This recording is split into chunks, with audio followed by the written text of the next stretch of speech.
Hello and welcome to the first episode of my new series, Adventures in Osten. This is going to be a short mini-series which showcases some of the mechanics of 3rd edition that tend to get left out. I'm a big fan of the combat maneuvers and magical tricks. What can I say? For this adventure we'll be following the gang, an example party, going on a campaign to showcase some of the 3rd edition mechanics so they're less terrifying to read in a Reddit or Discord server.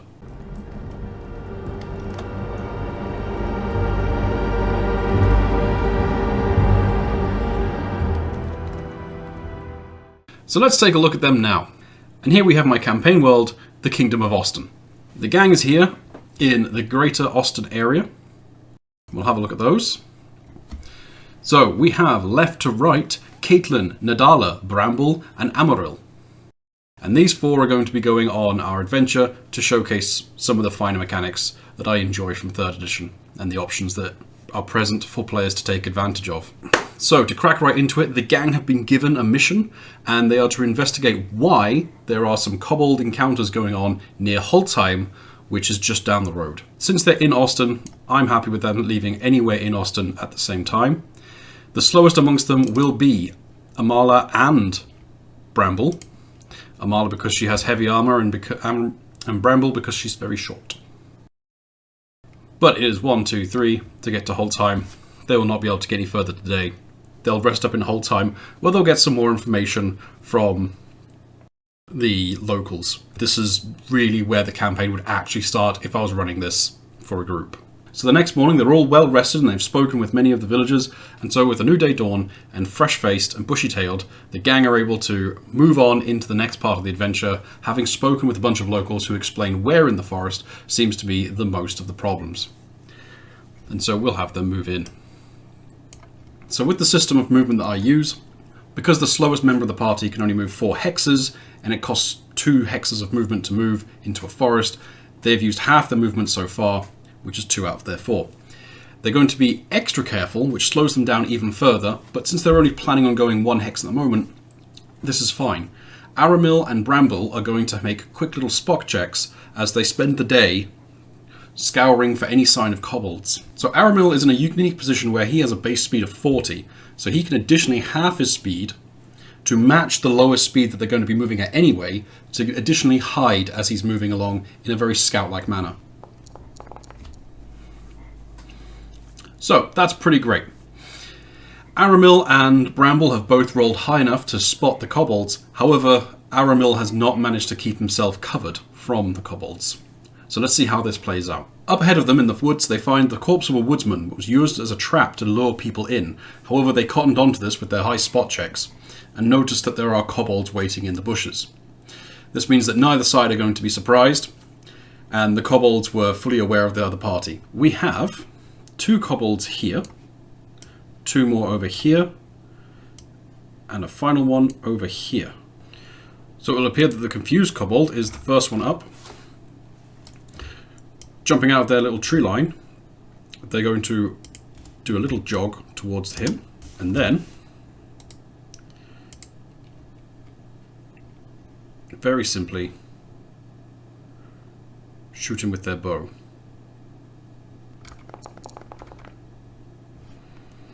And what do we get? We get 20 plus 2. Next up is the ecstatic leader. Brompra, brompra, brompra! He says as he steps out of the woods slightly to have a little shot on Amaril again. Now, he has some interesting, cool little bonuses. He can shoot twice and nicked 2 to each time. So, what does this get him? Oh, this gets him 2 decent rolls, but I believe only 1 hits. No, they both hit! Amaril is not doing super well right now. Now, Amaril is a man of the forest, and he is very competent as a druid. For this encounter, however, what he's going to do is he's simply going to turn into a bear. Now a black bear, Amaril is going to simply walk up and harass this kobold in the bushes here.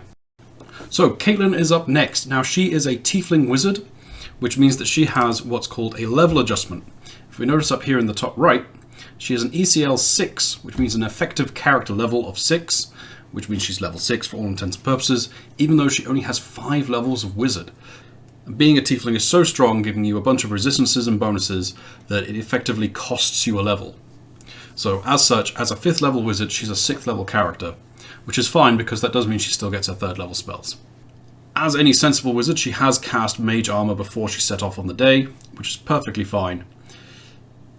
What she's probably going to do at this point is just trick off a Wand of Magic Missile at the annoyed kobold directly below her. This one down here. With the pew pew pew, the annoyed kobold has taken 9 points of damage and is not a very happy bunny. Now you can all see the hit bars. This is fine. And moving over to the Defiant Kobold, who has to stow his bow and draw his sword in any hopes to fight this bear. So we'll give him a quick little stab. Simple as that. 21 is definitely going to hit, I'm afraid. So with another 4 points of damage, Aramil is not enjoying his time. Now, Bramble is a bit of a loose cannon when it comes to Aramil getting hurt. And so they are going to do their absolute darndest to go and help their friend. So you'll notice that as they move, they're 20 foot of movement because they're so slow. That's only 3 squares, and that's because in 3rd edition calculations, that every second diagonal counts as 10 feet rather than 5 feet. So this gives you a circle of sorts. This is why circles work in a grid. So Bramble has moved up and she's going to try and shoot this kobold. Perfect.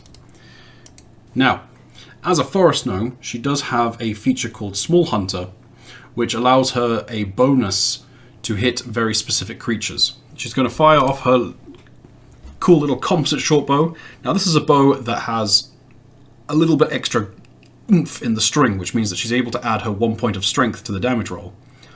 She's also got a +1 version of it, so she's able to add +1 to the +1. And because she's within 30 feet of her target, she gets the point blank shot feat, which gives her a +1 to hit and to damage on any attack roll with a ranged weapon. So rolled a 5 there to get 15. That is not bad. That knocks a little bit off that kobold. Now we move up to the Mad Kobold. The Mad Kobold is going to just take advantage of the fact that he is sitting quite happily in the little bush here, and he's going to take a little pop shot off at Bramble. Oh. A natural crit. Now, so the way crits work in 3rd edition is that first you roll your attack dice as normal, and if you roll within the critical threat of your weapon, which is normally just a 20, sometimes a 19 or 20, depending on the weapon, it can be even lower, you then need to confirm the critical, and you do that by re-rolling the attack roll, which is what that second dice was there. If that second one also hits, it is a successful crit. Now, as you can see by the damage here on the little table, the 26 was what he rolled to hit.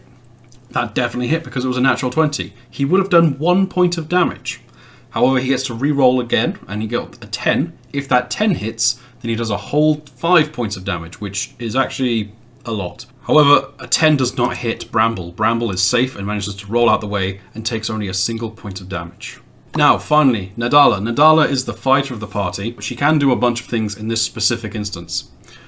So what she's going to do is she's going to make a charge action. So what a charge is you can make a double move, and at the end of which you get a +2 to hit with a single melee attack. The offset for this is that until your next round, you have a -2 to your AC. Nadala does not need to charge here, I think. However, she is going to do it just for the process.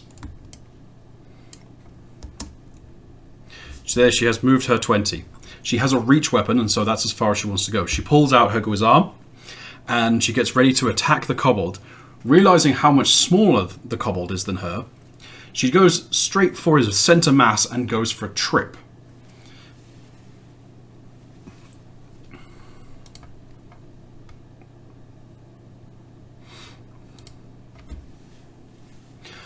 Now, tripping in 3rd edition is very fun, in my opinion.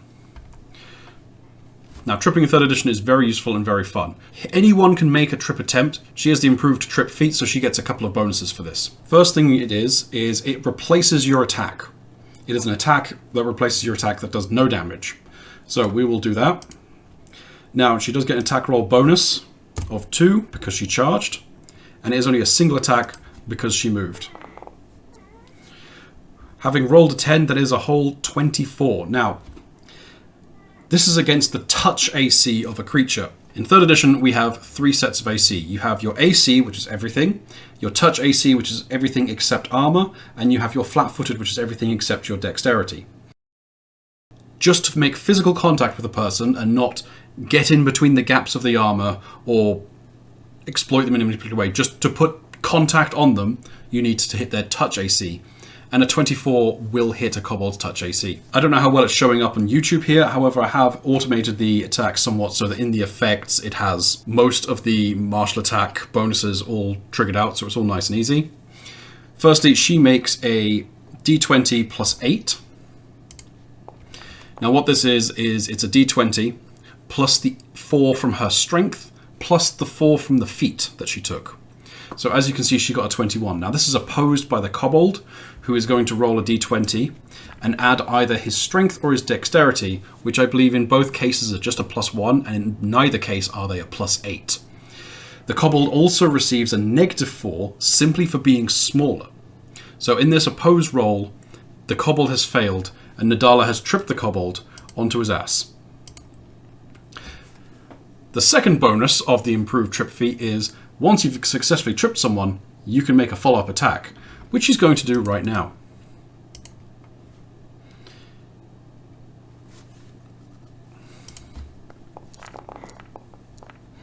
The Gazam uses 2d4 for its base damage roll, and as you can see, she has done a substantial amount of damage. Now, the kobold, she hasn't rolled particularly well to hit. However, the kobold is prone. This is already highlighted here.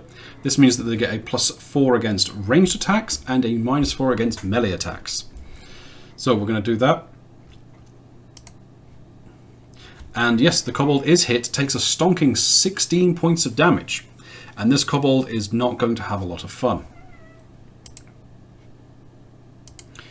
In fact, it's actually the confused kobold's turn. The confused kobold is going to very staunchly try his best to stand up to see what he can do here. However, standing up triggers an attack of opportunity, so Nadala gets to attack him again. He is still prone at this moment, so it makes no sense to trip him. So she's just going to make a single regular attack. That's a very nice roll. That's a very dead kobold. The confused kobold stands up and just disappears. Nadala says no. The ecstatic leader is a little bit pissed off by this, and he's going to take what's known as a 5-foot step. Now, a 5-foot step is a free movement of 5 feet, so long as that is the only actual movement you make that turn. This means that you still have your full action, because what he's going to do is he's going to use his full action to make a full attack. This is going to be to rapid shot with his bow. Now, looking at all these bonuses here, he is within 30 feet, so he does get his plunk blank shot as well. He is going to use rapid shot, and he is going to get a +2 to hit because he charged. Because Nadala charged. So she's open until the start of her next turn. And then because it's a full attack, he gets to do his full attack of 2 attacks, but with the rapid shot feat, he takes a third attack, This is at the same bonus as his first, but all attacks have a -2. It's fine, it's automated. So here we have a bunch of dice. Oh, Nadala's not happy about all this. However, Nadala does have a whole bunch of armor. So let's just knock these out. So 2 of them go through, and she does take 9 points of damage. So we are back with Amaryl, and we're going to go with a very simple claw bite.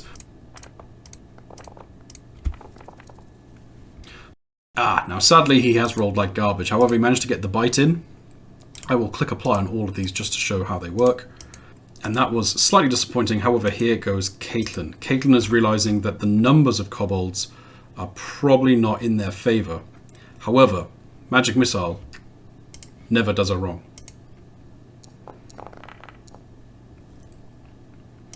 There we go. That's even better than last time.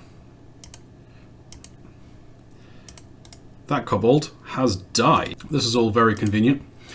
Now, up to the Defiant Kobold. The Defiant Kobold has taken quite a bit of a beating, and he's noticed that 2 of his friends have died, and he's beginning to feel a little bit sketchy about the whole thing.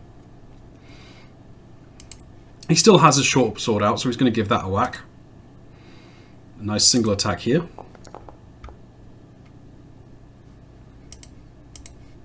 That might be enough. That is another 3 points of damage to Aramaril. He's then going to take a 5-foot step out of combat. And then he's going to use his move action to draw his bow again. Stowing his short sword in a sheath and pulling out his little crossbow. It is only a hand crossbow, so he doesn't actually need to do much with it. He can just use both. Now, Bramble is going to take a little bit of an ambitious goal here. I'm going to take a potion of invisibility, which will render her unseen.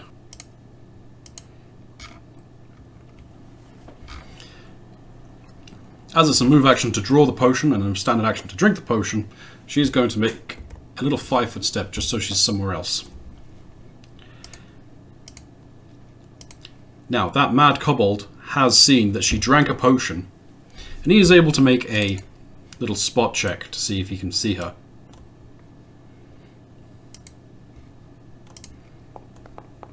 Very specifically, this only works if he gets a natural 20, and sadly that is not a natural 20. And what that is that you can see like the footsteps and whatnot. Unable to see, he's going to assume that she has moved, though not sure which, so I'm going to simply roll a d8 to guess which direction she has gone, starting with 1 at the top and moving clockwise. 1, 2, that will miss. He has shot the bolt, it is just missed entirely, it's not even a concern. Nadala again, she's going to simply walk up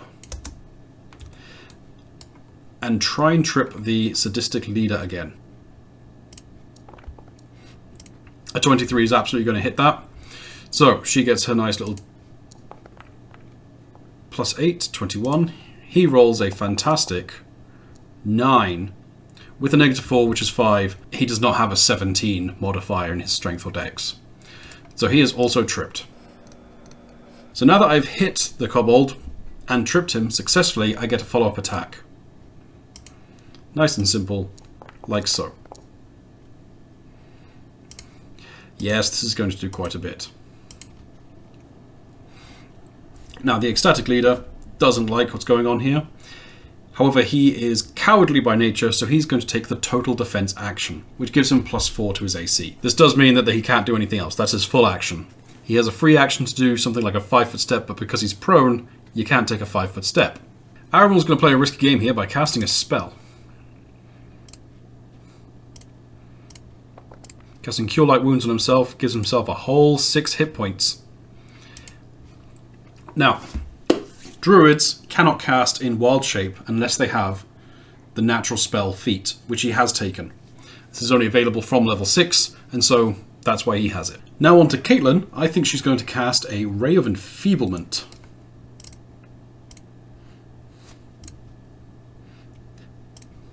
On this mad kobold up here. She rolled a 9 to hit, which I do believe is definitely going to miss. Sadly, the ray just goes and flies off and just falls meekly into a tree. The defiant kobold, enjoying his little freedom, is going to take another 5-foot step, and then he's going to shoot Amaryl with his crossbow. Ka-cha! Oh. So, there we see that he rolled a 19 on his attack roll, which triggered a crit confirmation roll. However, he rolled a 10 again, so he failed to confirm the crit, causing a whole 1 point of damage to Aramaril, who I'm sure he'll be fine. Now, Bramble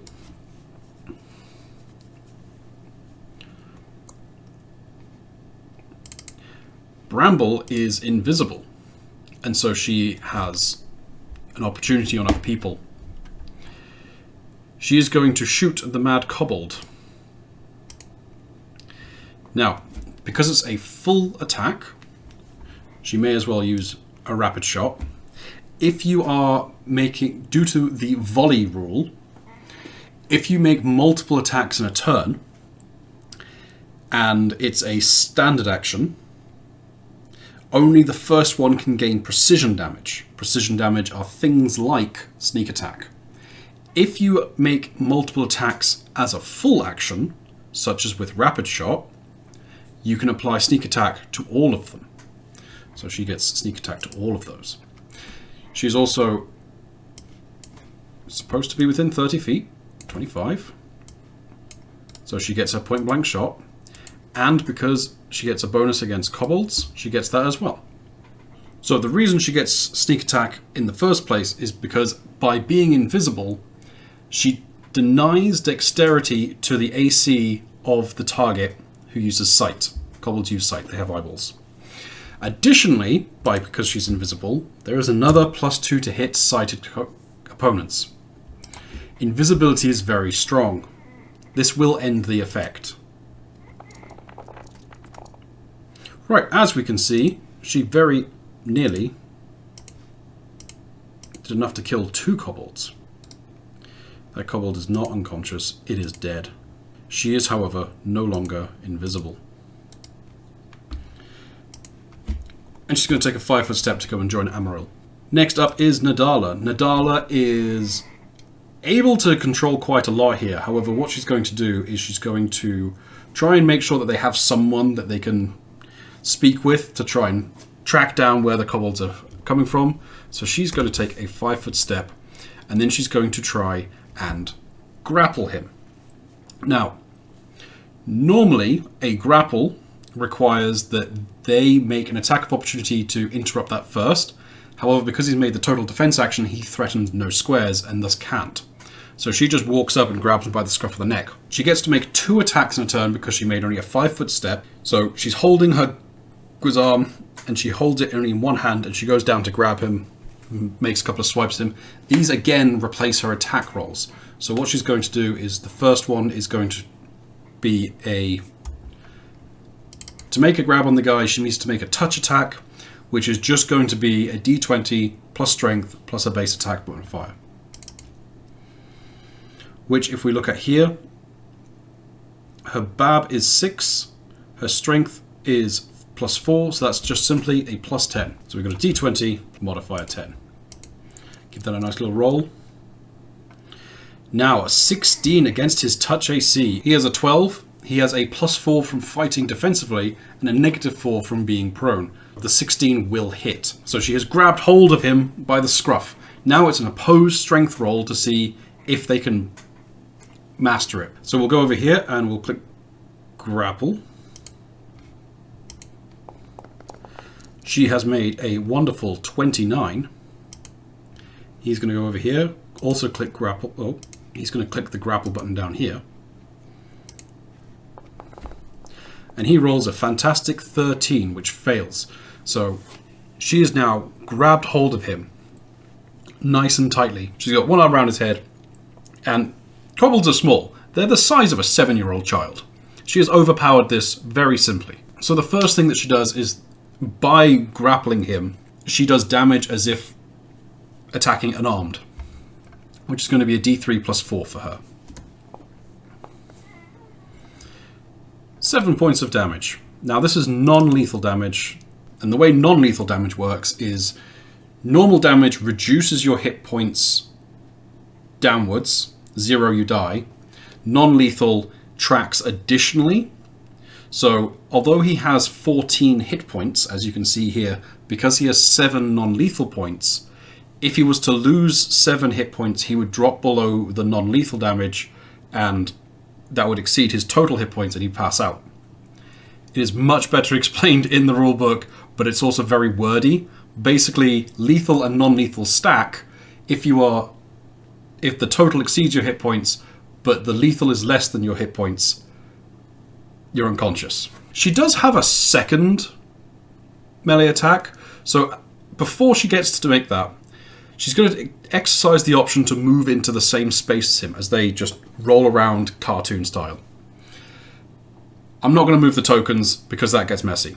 So in a grapple you have access to many options. She could punch him with her gauntlet in the gut and do some physical damage, or she can just continue to squeeze him and cause another one of those d3 +7 damages, which I will do. It is d3 +4. That is 6 damage this time. So I'll put that here to make it 13. So in theory, he has 1 hit point away from unconsciousness. Now, it is the ecstatic leader. The ecstatic leader does not like being in this situation. So the leader of the kobolds now wants to escape the grapple, and his choices are simple. So he can either take 2 attempts, using his 2 attacks, at a severe disadvantage, or he can make 1 attempt, using a standard action, to wriggle out using the escape artist skill. So that's what we're going to do now. And he's rolled an amazing 5 because he's not very good. And this is opposed by Nadala's grapple check. And as she has a native +10, I'm not going to roll it. He's still in the grapple. Chokeholds around. Up to Aramil now, which is going to be nice and quick and simple. Aramil has been waiting for this opportunity. The kobold is now just far away that if he was to charge, he gets all the charging bonuses. So he's going to do that. While charge does let you move twice your speed, you don't get any bonus from doing so unless you move at least 10 feet, which he has done just now.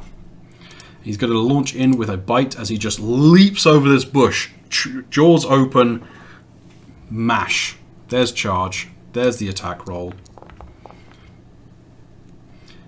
And it looks like he has hit. Fantastic. We'll apply that. The kobold is not doing particularly well. And we'll get back to Caitlin. Caitlin is not unaware of what's going on. So what she's going to do is she's going to use 1 more charge from her Wand of Magic Missile, putting 2 bolts on the Defiant Kobold and 1 on the Ecstatic Leader.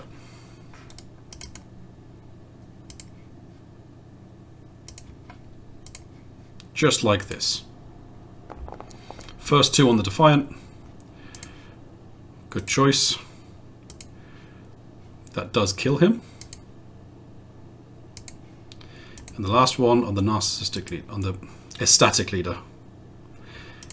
Now, he is currently unconscious. This is good. And that ends the encounter. So, Nadala now holding an unconscious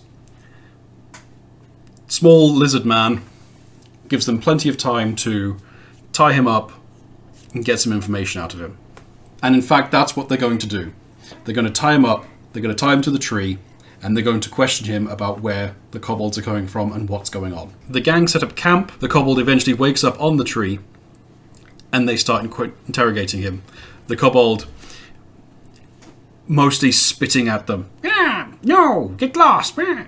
Bramble leans in and says to him, "Look, you're a single kobold, you don't mean anything to us, just tell us what we want to know and we'll let you go." The kobold gives her a stern sort of look, and he will roll his sense motive. The sense motive is how you insight what someone is saying, and he rolls a rather impressive 13, to which Bramble then rolls her bluff to convince him otherwise, and rolls a very impressive 21. The kobold is completely transfixed on the idea that if they help this party, they'll be let go. All right, he's got blood coming out of him. He's been tied to this tree. He's hungry. He's dehydrated. He's seen all his friends died. Yes, okay. I tell. Flame snakes crawl out of cave. Flame snakes tell us what to do. Flame snakes are masters. Flame snakes make sure we go where we need to. Flame snakes say it must all burn. The party are confused and push for more information. However, the kobold isn't any more use than this. He doesn't really understand any further line of question. What is a flame snake? What's this? It's like a snake made of flame. They are our masters. Well, where do they come from? Out of the cave. They came out of the cave and started telling us. Well, where is this cave? Not far from here. It is in hills. Not far. I show. And he starts jerking his head, trying to evoke where he wants you to go, but it's not very useful. Seeing that he's done pretty much all he can, he's like, Just can go, yes. Just leave? Yes? It's at this point that Amaril will step forward and say, "No. You and your ilk have caused far too much hassle and harm to this forest, and you shall remain here until you are saved by your own wit or consumed by the forest itself." And then, taking his little staff, he bops the kobold on the head and knocks him out cold again. And so that's where I'm going to leave it for today. This session has run a little bit longer than I planned it to. However, this recording has been only an hour, which is not bad. Especially considering that we've covered trips, grapples, charges, various attack types, as well as some tactics, which I'm really impressed with. I probably should have done less, to be honest, and padded it out a little bit more. However, you'll see many of these things in the coming sessions, and I look forward to seeing you again. So yes, thank you very much. This has been fun. See you next time. Ciao. If you like what I do and you want to see more, please do like, share, and subscribe for future GM Pope content. I run one-shots and campaigns for many game systems over on my Discord, and I also have a Patreon if you would like to help support my content. And as always, keep adventuring, trust the dice, and have fun. Ciao.